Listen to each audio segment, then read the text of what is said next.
সম্পূর্ণ নতুন একটা সিরিজে তোমাদেরকে স্বাগতম জানাচ্ছি। সিরিজটার নাম দিয়েছি দেখো বায়োলজি কোশ্চিন হটস্পট। তো তোমরা যে আমাকে কোশ্চিন করো যে ভাইয়া আমি তো বায়োলজি পড়ি, ক্লাসগুলোও করি, কিন্তু মেন বইটা যখন পড়তে যাই আমি আসলে বুঝতে পারি না যে মেন বইয়ের কোথা থেকে আসলে সৃজনশীল কোশ্চিনগুলো হচ্ছে বা কোথা থেকে আসলে এমসিকিউ কোশ্চিনগুলো হচ্ছে। তো এই সিরিজের ভিডিওগুলোতে আমি এই বিষয়টাই দেখাবো, সৃজনশীলের যে ক খ গ ঘ টাইপের কোশ্চিন হয়, এই ক খ গ ঘ টাইপের কোশ্চিন বইয়ের আসলে কোন অংশটুকু থেকে করে, বা বইয়ের কোন টপিকগুলো পড়লে বা কতটুকু অংশ পড়লে তুমি আসলে এই কোশ্চিনগুলো অ্যান্সার করতে পারবা খুব সহজেই। তো এই বিষয়টা বোঝার জন্য আসলে কোথা থেকে কোশ্চিন হয় বিষয়টা বোঝার জন্য তোমাদেরকে আমরা যে বিষয়টা সাজেস্ট করি যে টেস্ট পেপার অ্যানালাইসিস করতে হবে, এবং টেস্ট পেপার অ্যানালাইসিস করে বুঝতে হবে যে বইয়ের কোন অংশটুকু থেকে কোশ্চিন হচ্ছে। তো তোমার এই কাজটাই আমি সহজ করে দিয়েছি, তোমার টেস্ট পেপার অ্যানালাইসিস করতে হবে না, আমি নিজে টেস্ট পেপার অ্যানালাইসিস করছি এবং তোমাদেরকে মেন বই থেকে একদম লাইভ ডেমো দেখায় দিব যে কোথা থেকে কী টাইপের কোশ্চিন হয় এবং কতটুকু ওই কোশ্চিনটার জন্য কতটুকু অ্যান্সার করলে বা মেন বইয়ের কতটুকু পড়লে তুমি খুব ভালো মতো অ্যান্সার করতে পারবা সেই বিষয়টাও আজকে দেখাবো। তো এই সিরিজের প্রত্যেকটা ভিডিও আমি অধ্যায় ভিত্তিক আকারে করব। আজকে প্রথম অধ্যায়, অর্থাৎ তোমাদের বায়োলজি বইয়ের জীবন পাঠ নামে যে অধ্যায়টা আছে সেই অধ্যায়টা আজকে আমি ব্রেকডাউন করব। তো আসো আমরা ভিডিওটা শুরু করি তাহলে। তো তোমরা প্রথম অধ্যায়টা খুললেই এরকম একটা ইন্টারফেস দেখতে পাও। তো আমরা নিচের দিকে যাব, এইখানে অনেক কিছু লেখা আছে। এই অংশটুকু তোমরা এমসিকিউ এর জন্য পড়বে। আজকে এমসিকিউ এর জন্য কি কি পড়তে হবে সেটা আমি দেখাবো না। এমসিকিউ এর জন্য যদি তোমার ভিডিও দরকার হয় কোন অংশটুকু পড়বা সেটা তুমি কমেন্ট করে আমাকে জানাতে পারো। আজকে আমরা সৃজনশীলের ক খ গ ঘ টাইপ, এই চারটা টাইপ আসলে বইয়ের কোন জায়গা থেকে কোশ্চিন হয় সেটা আমরা দেখব। ওকে, সো এগুলো এমসিকিউ এর জন্য পড়তে হবে তোমার। ওকে, এইবার আসো, এইখানে একটা গুরুত্বপূর্ণ টপিক আছে, সেটা হচ্ছে জীববিজ্ঞানের শাখাসমূহ। তো এই শাখাসমূহ থেকে কোশ্চিন হয়। তাহলে জীববিজ্ঞানের দুইটা শাখা আছে, একটা হচ্ছে ভৌত শাখা, আরেকটা হচ্ছে একটা ভৌত জীববিজ্ঞান, আরেকটা হচ্ছে ফলিত জীববিজ্ঞান।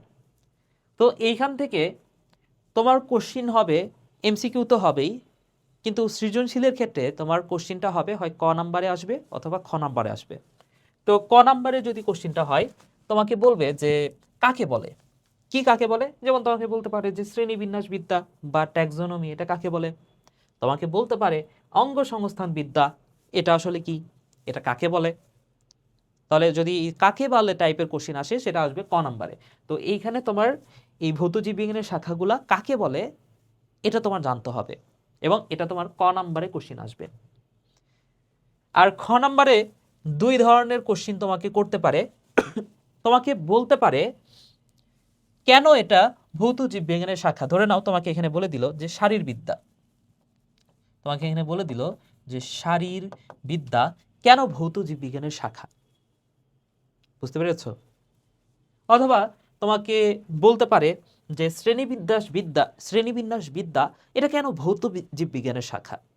ঠিক আছে, তাহলে খ নাম্বারের কোশ্চিন এইভাবে তোমাকে বলতে পারে যে যে কোনো একটা শাখা তোমাকে দিয়ে দিল, দিয়ে বললো এটা কেন ভৌত জীববিজ্ঞানের শাখা। বুঝতে পেরেছো? আরও এক টাইপের কোশ্চিন খ নাম্বার থেকে হইতে পারে, তোমাকে বলতে পারে যে এই যে অঙ্গ সংস্থান বিদ্যা, তোমাকে বলতে পারে যে এই যে অঙ্গ সংস্থান বিদ্যা এটা জীববিজ্ঞানের কোন শাখার অন্তর্গত। ঠিক আছে, তো এই প্রশ্নটা এই টাইপের কোশ্চিন যদি হয় তোমাকে বলেই দিচ্ছে যে শারীরবিদ্যা কেন ভৌত জীববিজ্ঞানের শাখা। এবং এই টাইপের কোশ্চিন যদি তোমাকে করে তোমার জানতে হবে যে ভৌত জীববিজ্ঞানের শাখা মানে কি, এটাও তোমার জানতে হবে। তোমার এটাও জানতে হবে যে এইখানে যে বিষয়টাতে আছে, তোমাকে যদি বলা হয় শারীরবিদ্যা, এখানে যদি শারীরবিদ্যা দেওয়া থাকে তোমাকে এটাও জানতে হবে শারীরবিদ্যা মানে কি। তো এই প্রশ্নগুলোর অ্যান্সার কিভাবে করবা ভাইয়া? এই প্রশ্নগুলোর অ্যান্সার এইভাবে করবা যে শারীরবিদ্যা মানে কি এটা তোমার বুঝাইতে হবে যে শারীরবিদ্যা মানে হচ্ছে যে অঙ্গ প্রত্যঙ্গের জৈব রাসায়নিক কার্যাদি যেমন শ্বসন, রেচন, সালোকসংশ্লেষণ ইত্যাদি যে শাখায় আলোচনা করা হয় সেটা হচ্ছে শারীরবিদ্যা। আর শারীরবিদ্যাকে ভৌত জীববিজ্ঞানের শাখা বলা হচ্ছে কারণ ভৌত জীববিজ্ঞানে যে ভৌত জীববিজ্ঞানে যেমন তত্ত্বীয় বিষয় নিয়ে আলোচনা করা হয়, এই শারীরবিদ্যাতেও আসলে তত্ত্বীয় বিষয়গুলো নিয়ে আলোচনা করা হচ্ছে। এর কারণে আমরা শারীরবিদ্যাকে ভৌত জীববিজ্ঞানের শাখা বলতে পারি। এভাবে তুমি অ্যান্সার করতে পারো। আর এই টাইপের কোশ্চিন যদি হয় যে তোমাকে বলে দিল যে শারীরবিদ্যা কেন শারীরবিদ্যা জীববিজ্ঞানের কোন শাখার অন্তর্গত, তখন কিন্তু তোমাকে বলে দেয় নাই যে শারীরবিদ্যা ভৌত জীববিজ্ঞানের শাখা নাকি ফলিত জীববিজ্ঞানের শাখা। তো তোমার এটা মনেই রাখতে হবে, শারীরবিদ্যা এটা কি ভৌত জীববিজ্ঞানের শাখা নাকি ফলিত জীববিজ্ঞানের শাখা। তো তোমার দুইটাই মনে রাখার দরকার নাই, হয় তুমি ফলিত জীববিজ্ঞানের শাখাগুলো মনে রাখবা অথবা তুমি ভৌত জীববিজ্ঞানের শাখাগুলো মনে রাখবা।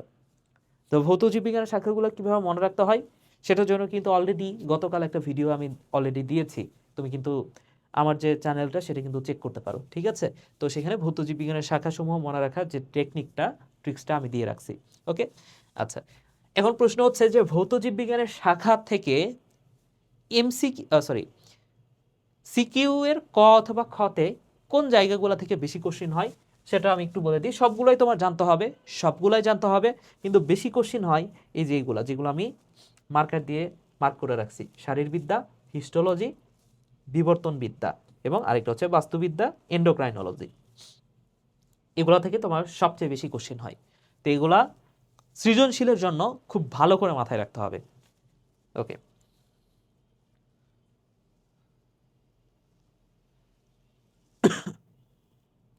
ঠিক আছে, আমরা সামনের দিকে আগাই। তাহলে ফলিত জীববিজ্ঞানের শাখাসমূহ এখান থেকেও ঠিক সেম একই টাইপের কোশ্চিন তোমাকে করবে, যে ফলিত জীববিজ্ঞানের শাখা তোমাকে দিয়ে দিল যে জীবাশ্ম বিজ্ঞান কাকে বলে, এইভাবে এক টাইপের কোশ্চিন হতে পারে ক নম্বরের কোশ্চিন যদি করে। আর খ নম্বরের কোশ্চিন যদি করে তোমাকে বলবে যে অণুজীব বিজ্ঞান কেন ফলিত জীববিজ্ঞানের শাখা। তাহলে ঠিক সেম ভৌত জীববিজ্ঞানে এটা অ্যান্সার কিভাবে করবা সেটা কিন্তু আমি বলে দিছি। তোমার জানতে হবে যে অণুজীব বিজ্ঞান মানে কি সেটাও জানতে হবে, এবং তোমার এটাও বুঝতে হবে যে ফলিত জীববিজ্ঞানের প্রায়োগিক শাখাগুলো নিয়ে বিষয়গুলো নিয়ে আলোচনা করা হয়। তো অণুজীব বিজ্ঞানেও এরকম প্রায়োগিক যে বিষয়গুলো সেগুলো নিয়ে আলোচনা করা হচ্ছে, তাই এই অণুজীব বিজ্ঞান এটা ফলিত জীববিজ্ঞানের শাখা। এখন এই ফলিত জীববিজ্ঞানের শাখা থেকে কোন জায়গাগুলো থেকে বেশি কোশ্চিন হয়? বেশি কোশ্চিন হয় হচ্ছে জীবাশ্ম বিজ্ঞান থেকে, কীটতত্ত্ব থেকে, অণুজীব বিজ্ঞান থেকে। এগুলা বেশি বেশি কোশ্চিন করে, ঠিক আছে। এখানে কিন্তু আরেকটা বিষয় তোমার মাথায় রাখতে হবে, এখানে জীবাশ্ম বিজ্ঞান মানে যে প্যালিয়েন্টোলজি, এই বিষয়টাই কিন্তু তোমার জানতে হবে, ইংলিশটা কিন্তু সাথে সাথে তোমার আয়ত্তে রাখতে হবে।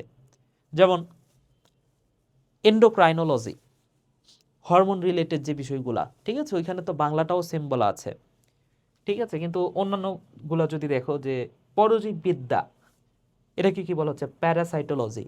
তো প্যারাসাইট মানে যে পরজীব, এটা কিন্তু তোমার জানতে হবে, ঠিক আছে, এটা কিন্তু তোমার মাথায় রাখতে হবে। তো সবগুলাই পড়তে হবে, কিন্তু গুরুত্ব দিয়ে পড়তে বলতেছি সৃজনশীলের জন্য এগুলা। আচ্ছা, এরপরে আসো ভাইয়া, এরপর আসো পরের যে টপিকটা সেটা হচ্ছে জীবের শ্রেণীবিন্যাস। তো তোমাকে কোশ্চিন করবে, খ নাম্বার কোশ্চিন করবে এখান থেকে, ক নাম্বার কোশ্চিন করবে না এই জায়গাটা থেকে। খ নাম্বারের কোশ্চিন যদি করে তোমাকে বলবে যে শ্রেণীবিন্যাসের কারণ, এই যে আমরা যে শ্রেণীবিন্যাস করি এটার কারণ কি, অথবা তোমাকে বলবে শ্রেণীবিন্যাস কেন গুরুত্বপূর্ণ। এই দুই টাইপের কোশ্চেন এখান থেকে করবে। তোমাকে বলতে পারে শ্রেণীবিন্যাসের কারণ কি, অথবা শ্রেণীবিন্যাস করা কেন গুরুত্বপূর্ণ। তো এই দুই টাইপের কোশ্চিন যদি হয়, বইয়ের এই অংশটুকু তুমি যদি পড়ো তাহলে এই কোশ্চিনটা তুমি সহজে অ্যান্সার করতে পারবা।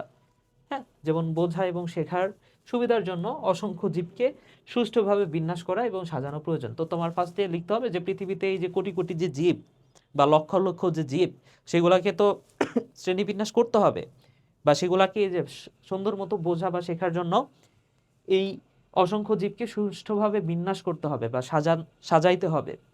জীববিজ্ঞানে জীবজগৎকে একটি স্বাভাবিক নিয়মে শ্রেণীবিন্যাস করার প্রয়োজনীয়তা অবশ্য অনেক আগে থেকেই প্রকৃতিবিদগণ অনুভব করছিলেন। সেই প্রয়োজনের তাগিদেই জীববিজ্ঞানের একটি স্বতন্ত্র শাখা গড়ে উঠেছে, যার নাম হচ্ছে টক্সোনমি বা শ্রেণীবিন্যাস বিদ্যা।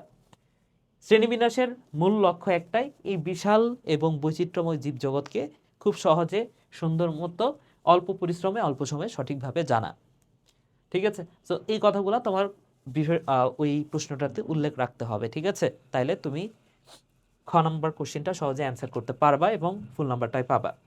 শ্রেণীবিন্যাসের উদ্দেশ্য এটা একটু দেখে রাখতে পারো, এটাও তোমাকে বলতে পারে খ নম্বরে যে শ্রেণীবিন্যাসের আসলে উদ্দেশ্যগুলো কি কি, এটা একটু দেখে রাখো, ঠিক আছে, এখান থেকে কোশ্চেন হতে পারে। আচ্ছা, যাদের বায়োলজিতে আসলেই সমস্যা, অনেক বেশি সমস্যা, বুঝতে পারো না কোথা থেকে কোশ্চিন হবে, তাদের জন্য কিন্তু এই সিরিজের প্রত্যেকটা ভিডিও অনেক বেশি হেল্পফুল হবে।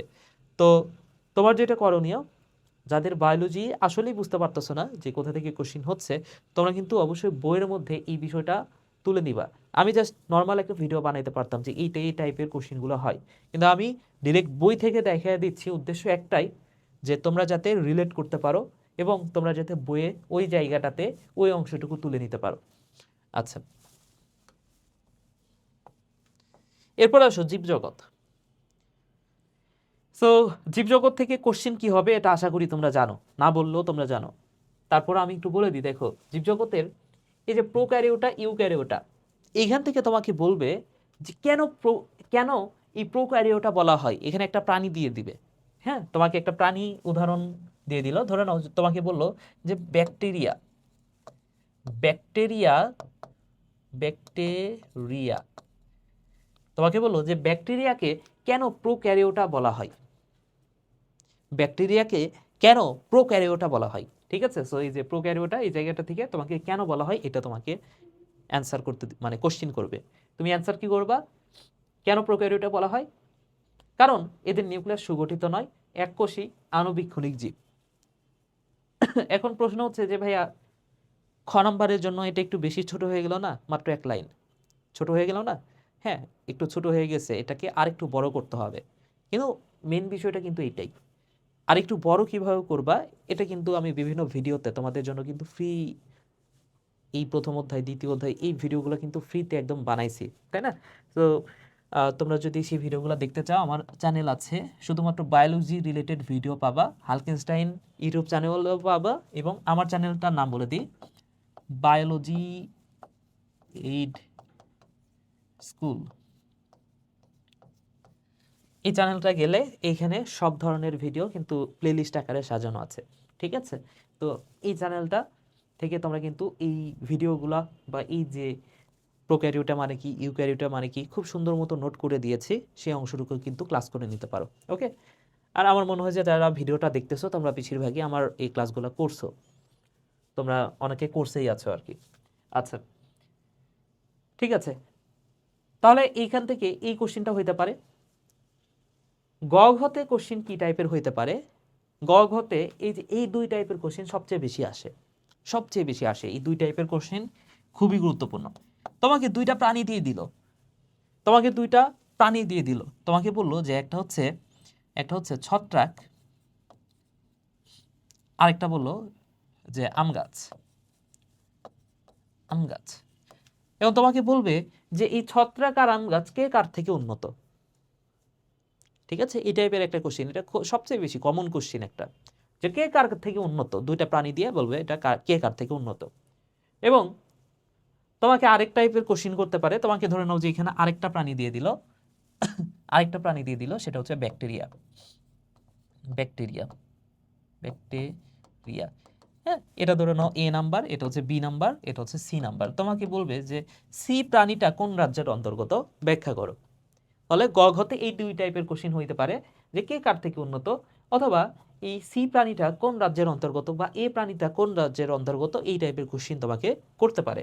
ঠিক আছে, সো এই যে এইখানে যে রাজ্যগুলা, সেই রাজ্যগুলা তার মানে কি, তোমার ভালো মতো রিডিং দিতে হবে, ভালো করে তোমার বৈশিষ্ট্যগুলো জানতে হবে, তাই না? সো এই রাজ্যগুলোর যত বৈশিষ্ট্য আছে, যা কিছু আছে, প্রত্যেকটা লাইন গুরুত্বপূর্ণ, প্রত্যেকটা প্রাণী সম্পর্কে তোমার কিন্তু সুন্দর একটা ধারণা থাকতে হবে। এবং এইখানে যে বৈশিষ্ট্যগুলো, এগুলো কিন্তু ইজিলি এমনিতেই লেখা যায়। তোমার যদি একটু জানাশোনা থাকে, একটু জাস্ট বায়োলজি সামান্য একটু বোঝো, এই জিনিসগুলো মনে রাখা সম্পর্কে তুমি যদি কিচ্ছুও না জানো, কিন্তু একটু ধারণা আছে, তুমি কিন্তু অনেকগুলো লাইন লিখে ফেলতে পারবা, বানাই লিখতে পারবা। ঠিক আছে, সো ক্লাসগুলো করলেই বুঝতে পারবা বিষয়টা। ওকে, আমরা আরেকটু সামনের দিকে যাই। আচ্ছা, তাহলে প্রোক্যারিওটা থেকে দেখছি, ইউক্যারিওটা থেকেও সেম কোশ্চিনটা তোমাকে বলতে পারে, ক নাম্বারে দিবে, ক নাম্বারে বলবে যে কেন, কোন একটা প্রাণী দিয়ে দিবে যে এটাকে কেন ইউক্যারিওটা বলা হচ্ছে, আম গাছকে কেন ইউক্যারিওটা বলা হচ্ছে, মানুষকে কেন ইউক্যারিওটা বলা হচ্ছে, এই টাইপের কোশ্চিন ক নাম্বারে আসবে। আচ্ছা, খ নাম্বারেও এটা আসতে পারে। ঠিক আছে, হ্যাঁ, ক নম্বরে তোমাকে বলতে পারে যে কাকে বলে, ইউক্যারিওটা কাকে বলে। হ্যাঁ, ক নম্বরে এই টাইপের কোশ্চিন আসতে পারে যে কাকে বলে, কাকে বলে। আর এটা হচ্ছে খ নাম্বার, ক নাম্বার না, সরি। খ নম্বরে আসতে পারে যে মানুষকে কেন ইউক্যারিওটা বলা হয়। তখন তোমার প্রশ্নটা আর একটু বড় করে লিখতে হবে। ওকে, খ নম্বরে আরো এক টাইপের কোশ্চিন হতে পারে, তোমাকে বলবে যে মানুষকে, আচ্ছা ওই কোশ্চিনটা তো যে মানুষকে কেন প্রকৃত কোষী বলা হয়, ইউক্যারিওটা মানেই তো প্রকৃত কোষী। হ্যাঁ, তোমাকে বলতে পারে যে মানুষকে কেন ইউক্যারিওটা বলা হয়, অথবা বলতে পারে মানুষকে কেন প্রকৃত কোষী বলা হয়। দুইটা সেমি কোশ্চিন, আসলে দুইটা সেম কোশ্চিন। ওকে, আর একটু সামনের দিকে যাই, তাহলে দেখো এরপরে হচ্ছে প্রতিষ্ঠা সম্পর্কে তোমার জানতে হবে, বিশেষ করে এই যে উদাহরণগুলা তোমার ভালো করে জানতে হবে। এইখান থেকে গ ঘ টাইপের আরেকটা কোশ্চিন থাকতে পারে, গ ঘ টাইপে, গ অথবা ঘ। কি টাইপের কোশ্চিন হবে মনে রাখো, উদ্দীপকে চিত্র দেয়া থাকবে, উদ্দীপকে চিত্র দেয়া থাকবে, চিত্র দেয়া থাকবে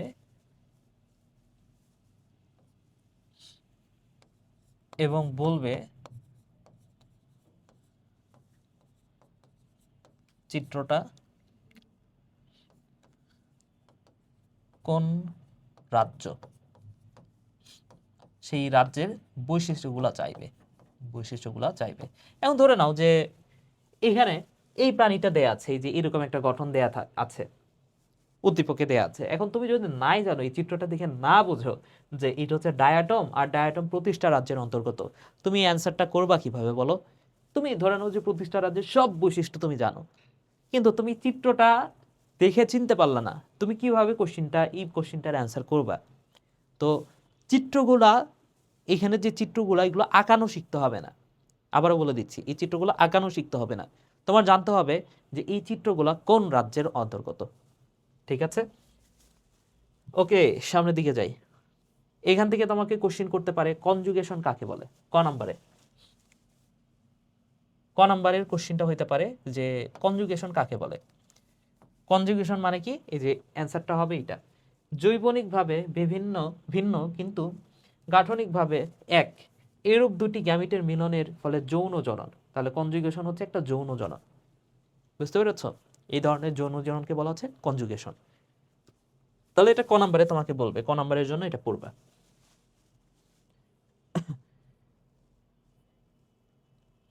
এরপরে আসো, এগুলো থেকে ক নাম্বারে কোশ্চিন আমি দেখতে পাই নাই অ্যানালাইসিস করে, কিন্তু এগুলো তো পুরাটা তোমার পড়তে হবে গ ঘয়ের জন্য, তাই না? তো গ ঘয়ের জন্য সবই পড়বা, এই অংশগুলো সব কিছুই পড়তে হবে তোমার। অ্যানামিলিয়া থেকে তোমার ক নাম্বার কোশ্চিন তোমাকে বলবে যে হেটারোট্রফিক কাকে বলে। খ নাম্বারে যদি প্রশ্ন করে তোমাকে এইভাবে প্রশ্ন করবে, মানুষ কেন হেটারোট্রফিক। তাহলে ক নাম্বারে বললে হেটারোট্রফিক কাকে বলে, খ নাম্বারে বললে মানুষ কেন হেটারোট্রফিক। হেটারো মান হচ্ছে আলাদা, এটা মাথায় রেখো, হেটারো মান হচ্ছে আলাদা, ট্রফ মানে হচ্ছে খাদ্য। ঠিক আছে, তাহলে হেটারোট্রফিক মানে কি? হেটারোট্রফিক মানে হচ্ছে প্লাস্টিড না থাকায় এরা হেটারোট্রফিক বা পরভোজী। তাহলে পরভোজী আর হেটারোট্রফিক একই কথা। ঠিক আছে, অর্থাৎ হেটারোট্রফিক মানে কি জানো? হেটারোট্রফিক মানে হচ্ছে নিজের খাদ্য নিজে তৈরি করতে পারে না, অন্যের ওপর খাদ্যের জন্য নির্ভরশীল, বা উদ্ভিদের ওপর খাদ্যের জন্য প্রত্যক্ষ বা পরোক্ষভাবে নির্ভরশীল হওয়াকে বলা হচ্ছে হেটারোট্রফিক। তাহলে এই বিষয়টা হেটারোট্রফিক কাকে বলে, এটা তোমার এখানে কিন্তু আসলে সেইভাবে উল্লেখ করা নাই বা এখানে দেয়া নাই, কিন্তু তোমার আমি যে কথাগুলো বললাম এভাবে বানায় লিখতে হবে। ঠিক আছে, তাহলে মানুষ কেন হেটারোট্রফিক? কারণ খাদ্যের জন্য, মানুষের যেহেতু প্লাস্টিক নাই, খাদ্যের জন্য প্রত্যক্ষ বা পরোক্ষভাবে উদ্ভিদের ওপর নির্ভরশীল, এই কারণে মানুষ হচ্ছে হেটারোট্রফিক অর্থাৎ পরভোজী। আচ্ছা, এরপরে যাই, কি কোশ্চিন হইতে পারে? এই যে শ্রেণীবিন্যাস থেকে কোশ্চিন হবে, তোমাকে কোশ্চিন করবে যে মানুষের বৈজ্ঞানিক শ্রেণীবিন্যাস করতে বলবে। ঠিক আছে, এখানে বলবে যে মানুষের বৈজ্ঞানিক শ্রেণীবিন্যাস, সেটা গ অথবা ঘ দুইটাতেই দিতে পারে। এবং এই কোশ্চিনটা তোমাদের অনেকের কাছে কঠিন মনে হতে পারে, কিন্তু এটা কষ্ট করে একটু মুখস্থ করতে হবে ভাইয়া, ঠিক আছে? এই যে মানুষের রাজ্য কি, অ্যানিমিলিয়া, মানুষের পর্ব কোনটা, কর্ডাটা, মানুষের ক্লাস কোনটা, অ্যানিমিলিয়া, সরি মামালিয়া, বর্গ হচ্ছে প্রাইমেট, গোত্র হচ্ছে হোমিনিডা, দেন হোমো সাপিয়েন্স। ঠিক আছে? যদি এই টাইপের কোশ্চিন করে যে মানুষের শ্রেণীবিন্যাস করো, সেই ক্ষেত্রে তুমি যদি জাস্ট শ্রেণীবিন্যাসটা করে দাও তাইলেই হবে। তুমি জাস্ট যদি এতটুকুই লিখো যে রাজ্য হচ্ছে অ্যানিমিলিয়া, তাইলেই এনাফ। এখানে তো এখানে যদি তুমি বিস্তারিত লিখতে পারো সেটা তোমার জন্য বেটার, ঠিক আছে? একটু আমার মনে হয় যে লিখলেই ভালো, ঠিক আছে? তুমি যদি পারো লিখলেই ভালো। আচ্ছা, তাহলে গ নাম্বারের কোশ্চিন বুঝছো, ঘ নাম্বারের কোশ্চিন বুঝছো যে মানুষের শ্রেণী বিন্যাস করতে দিবে, তখন তোমার এই জিনিসটা তোমার লিখতে হবে। তুমি যদি বাংলা কথায় এই যে বাকি যে কথাগুলো লেখা আছে এটা যদি লিখতে পারো খুবই ভালো, তাহলে তোমার নাম্বার কাটার কোনো সম্ভাবনাই নাই। আচ্ছা, আরও এক টাইপের কোশ্চেন এখান থেকে হবে। তোমার এই যে প্রত্যেকটা লাইন আছে না, এই প্রত্যেকটা লাইন জানতে হবে কেন মানুষকে অ্যানিমেলিয়া বলা হচ্ছে, কেন মানুষকে মামালিয়া বলা হচ্ছে, এটা তোমার জানতে হবে। কেন মানুষকে প্রাইমেট বলা হচ্ছে, এটা তোমার জানতে হবে। কারণ তোমাকে কোশ্চিন করবে মানুষ কেন প্রাইমেট বর্গের অন্তর্গত। তাহলে প্রাইমেট বর্গ মানুষ, তুমি হয়তো বা জানো যে মানুষ হচ্ছে প্রাইমেট বর্গের অন্তর্গত, কিন্তু কেন অন্তর্গত এটা যদি না জানো সেক্ষেত্রে খ নাম্বারের এই কোশ্চিনগুলো তুমি অ্যান্সার করতে পারবা না। এবং এই টাইপের কোশ্চিনগুলো মাঝে মাঝে আসে। যেমন নিচে দেখো ভাইয়া, এইটা তো একটা কোশ্চিন আসছে আমি দেখছি, এইখান থেকেও কোশ্চিন আসছে যে মানুষ কেন স্পেসিস বর্গের অন্তর্গত। হ্যাঁ, এখান থেকেও এই যে এটা আসছে যে মানুষ কেন স্পেসিস প্রজাতির অন্তর্গত। ঠিক আছে? সো এই টাইপের কোশ্চিন ভাইয়া করবে, তোমার কিন্তু এগুলোর জন্য প্রিপারেশন রাখতে হবে, এগুলো ভালো করে পড়বা। ঠিক আছে? এরপরে সৃজনশীল কোশ্চিন তোমার করবে এই যে নামকরণ থেকে তোমাকে বলতে পারে গ নাম্বার অথবা ঘ নাম্বারে কোশ্চিন করবে। ঘ নাম্বারে কোশ্চিন করলে তোমাকে বলবে কোন একটা প্রাণী দিয়ে দিতে পারে যে মানুষের নামকরণ পদ্ধতি ব্যাখ্যা করো। মানুষের নামকরণ পদ্ধতি ব্যাখ্যা করো, এটা তোমাকে বলতে পারে যে রুই মাছের নামকরণ পদ্ধতি ব্যাখ্যা করো। তোমাকে বলতে পারে আরশোলার নামকরণ পদ্ধতি ব্যাখ্যা করো। আর মানুষের নামকরণ পদ্ধতি যেহেতু ব্যাখ্যা করতে বলছে, তোমার এটাও জানতে হবে মানুষের বৈজ্ঞানিক নামটা কি এবং সঠিকভাবে বানান লেখা শিখতে হবে।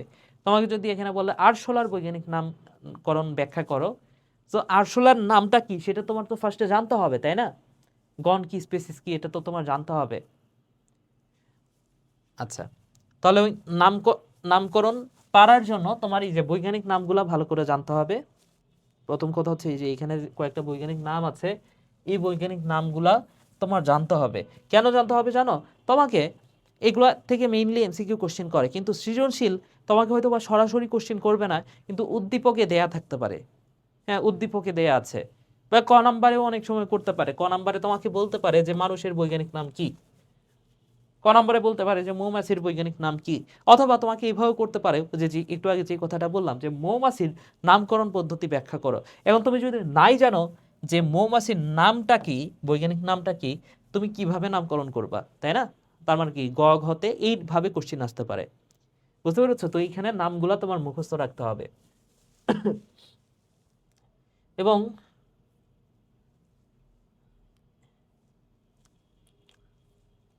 এখান থেকে তাহলে বুঝতে পারলা এখানে যে নামকরণের পদ্ধতি, এইখানে নামকরণে যে এ বি সি এভাবে যে পদ্ধতিগুলো দেয়া আছে, এই পদ্ধতিগুলোও তোমার জানতে হবে।